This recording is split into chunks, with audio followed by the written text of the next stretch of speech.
So hello friends, कैसे हैं आप सब। आई होप आप सब बढ़िया होंगे। सो फ्रेंड्स, आज हम लोग इस वीडियो में एसएससी सीएचएसएल एग्जाम 2023 देखने वाले हैं, जो कि फ्रेंड्स आज हम लोग इस वीडियो में 9 अगस्त के फर्स्ट स्टेप का क्वेश्चन पेपर हल करने वाले हैं, जो कि आपका 9 अगस्त का फर्स्ट स्टेप का पेपर समाप्त हो चुका है ना।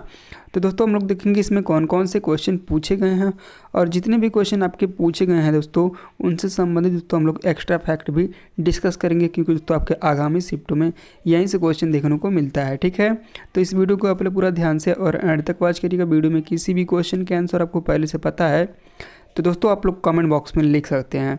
तो दोस्तों बिना समय गंवाए वीडियो करते हैं स्टार्ट। तो चलिए दोस्तों, इस शिफ्ट का आपका पहला क्वेश्चन है, संगीत क्षेत्र में कौन सा पुरस्कार दिया जाता है।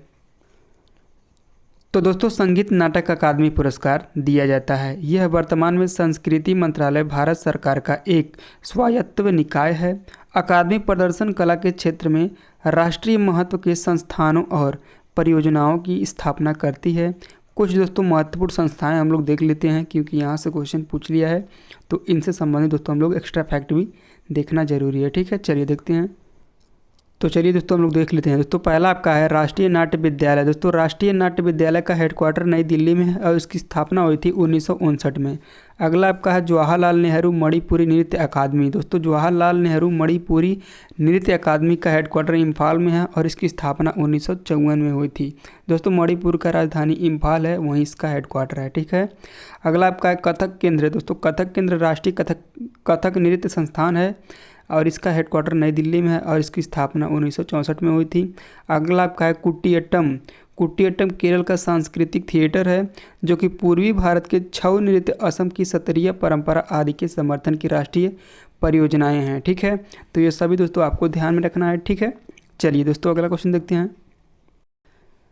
चलिए दोस्तों अगला क्वेश्चन आपसे पूछा गया था कि किस अनुच्छेद में सांस्कृतिक विरासत की रक्षा के लिए राज्य के दायित्व से संबंधित प्रावधान शामिल है। तो दोस्तों अनुच्छेद 49 में सांस्कृतिक विरासत की रक्षा के लिए राज्य के दायित्व से संबंधित प्रावधान शामिल है। वहीं अनुच्छेद 44 आपका समान नागरिक संहिता से संबंधित है। वहीं आपका अगला है अनुच्छेद 45 बच्चों के लिए मुक्त और अनिवार्य शिक्षा का प्रावधान है। वहीं अनुच्छेद 48 पर्यावरण की सुरक्षा और सुधार तथा वनों और वन्य जीवों की सुरक्षा करना है। ठीक है, तो ये भी दोस्तों आपको ध्यान में रखना है। ठीक है, चलिए दोस्तों अगला क्वेश्चन देखते हैं। चलिए दोस्तों अगला क्वेश्चन आपका है कि निम्नलिखित में से कौन सा 26 जनवरी 2023 को गणतंत्र दिवस समारोह में मुख्य अतिथि थे। तो दोस्तों अब्देल फतह अल सीसी 26 जनवरी 2023 को गणतंत्र दिवस समारोह में मुख्य अतिथि थे और यह दोस्तों इजिप्ट के राष्ट्रपति हैं। अगला आपका है 1950 में दोस्तों कौन मुख्य अतिथि थे 26 जनवरी को। तो दोस्तों राष्ट्रपति सुकर्णो, जो कि इंडोनेशिया के राष्ट्रपति हैं, यही आपके 1950 में मुख्य अतिथि थे। अगला आपका है 1951 में दोस्तों कौन मुख्य अतिथि थे। तो राजा त्रिभुवन वीर विक्रम शाह, जो कि नेपाल के थे, ये है। अगला आपका है 2019 में राष्ट्रपति सिरिल रामाफोसा, यही दोस्तों आपके मुख्य अतिथि थे 2019 में, और ये दोस्तों साउथ अफ्रीका के राष्ट्रपति हैं। ठीक है, तो ये सभी दोस्तों आपको ध्यान में रखना है। चलिए दोस्तों अगला क्वेश्चन देखते हैं। चलिए दोस्तों अगला क्वेश्चन आपसे पूछा गया था कि रमेश बैस 13 फरवरी 2023 से पहले किस राज्य के गवर्नर थे। तो दोस्तों रमेश बैस 13 फरवरी 2023 से पहले झारखंड राज्य के राज्यपाल थे, लेकिन दोस्तों वर्तमान में आपके महाराष्ट्र के राज्यपाल हैं। ठीक है, तो इस क्वेश्चन का राइट आंसर आपका झारखंड हो जाएगा। वहीं दोस्तों अरुणाचल प्रदेश के रिटायर्ड लेफ्टिनेंट जनरल कैवल्य त्रिविक्रम परनाइम अरुणाचल प्रदेश के राज्यपाल बन गए हैं। ठीक है, इसके पहले यहाँ पर बीडी मिश्रा राज्यपाल थे, ये भी दोस्तों आपको ध्यान में रखना है। ठीक है, वहीं आपका अगला है सिक्किम। दोस्तों सिक्किम में लक्ष्मण प्रसाद आचार्य को सिक्किम का नया राज्यपाल बनाया गया है, वह गंगा प्रसाद चौरसिया की जगह लेंगे। ठीक है, तो ये भी दोस्तों आपको ध्यान रखना है कि पूर्व में दोस्तों कौन थे। दोस्तों पूर्व में आपके गंगा प्रसाद चौरसिया थे। ठीक है, ये भी दोस्तों आपको ध्यान रखना है, यहीं से क्वेश्चन आपको बनेंगे। ठीक है, अगला आपका है हिमाचल प्रदेश। दोस्तों हिमाचल प्रदेश पहले दोस्तों राजेंद्र विश्वनाथन आर्लेकर हैं, अब दोस्तों शिव प्रसाद शुक्ल हैं। ठीक है, तो पहले कौन थे दोस्तों, राजेंद्र विश्वनाथन आर्लेकर, अब शिव प्रसाद शुक्ल हैं। ठीक है, चलिए दोस्तों अगला क्वेश्चन देखते हैं। तो दोस्तों अगला क्वेश्चन आपसे पूछा गया था कि नाबार्ड से संबंधित 4 कथन दिए गए थे। ठीक है, जो कि उनमें से आपका एक सही था, वही आपको क्लिक करके आना था। ठीक है, तो दोस्तों उन चारों ऑप्शन में आपका पहला ऑप्शन नाबार्ड एक वित्तीय संस्थान जो ग्रामीण बैंक पर केंद्रित है दोस्तों, यही आपका राइट आंसर हो जाएगा, जो कि पहले ऑप्शन में ही था, है ना। इसकी स्थापना 12 जुलाई 1982 को हुआ था। चलिए दोस्तों अगला क्वेश्चन देखते हैं। चलिए दोस्तों अगला क्वेश्चन आपसे पूछा गया था कि राष्ट्रीय आय निकालने के लिए एनएनपी में से निम्नलिखित में से किसे घटाया जाता है। तो दोस्तों राष्ट्रीय आय निकालने के लिए एनएनपी में से अप्रत्यक्ष कर को घटाया जाता है। इस क्वेश्चन का राइट आंसर आपका अप्रत्यक्ष कर हो जाएगा, ठीक है।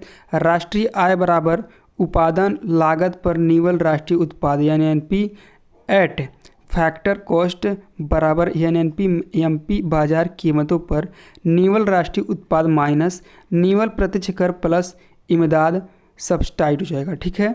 तो यही दोस्तों आपको करके आना था, अप्रत्यक्ष कर, ठीक है। इनसे संबंधित दोस्तों कुछ बातें आप लोग ध्यान रखिएगा जो कि हम लोग डिस्कस कर चुके हैं, ठीक है। चलिए दोस्तों अगला क्वेश्चन देखते हैं। चलिए दोस्तों अगला क्वेश्चन आपसे पूछा गया था कि जायद फसल कब बोई जाती है। जायद फसल कब बोई जाती है, क्वेश्चन आपका यही है दोस्तों।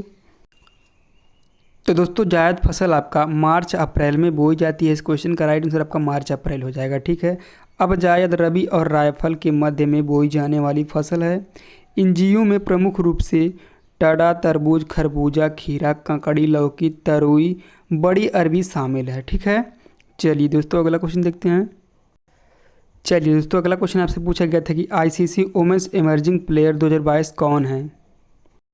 तो दोस्तों इस क्वेश्चन का राइट आंसर आपका रेणुका सिंह हो जाएगा। दोस्तों रेणुका सिंह आपके भारतीय महिला क्रिकेट की एक फास्टर बॉलर हैं, ठीक है।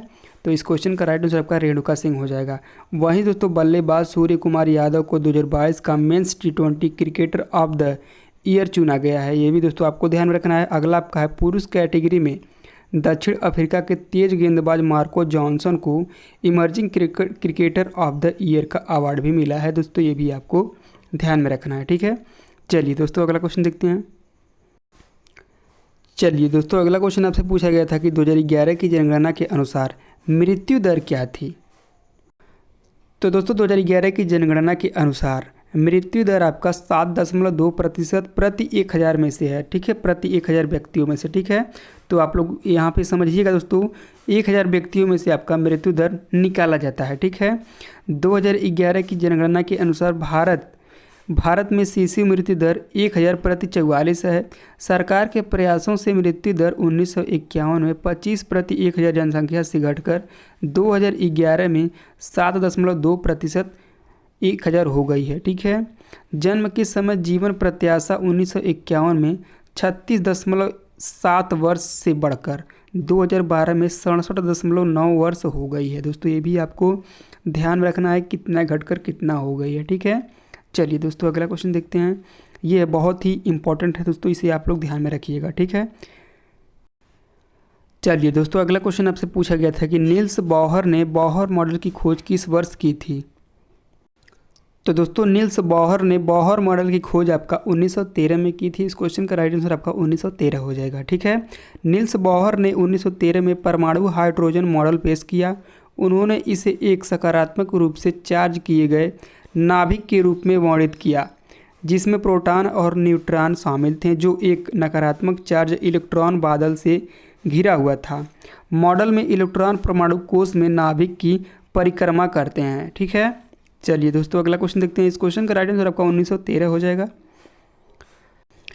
चलिए दोस्तों अगला क्वेश्चन आपसे पूछा गया था कि 82वें ग्रैंड मास्टर कौन है। तो दोस्तों 82वें ग्रैंड मास्टर आपके वी प्रणीत हैं। इस क्वेश्चन का राइट आंसर आपका वी प्रणीत हो जाएगा, ठीक है।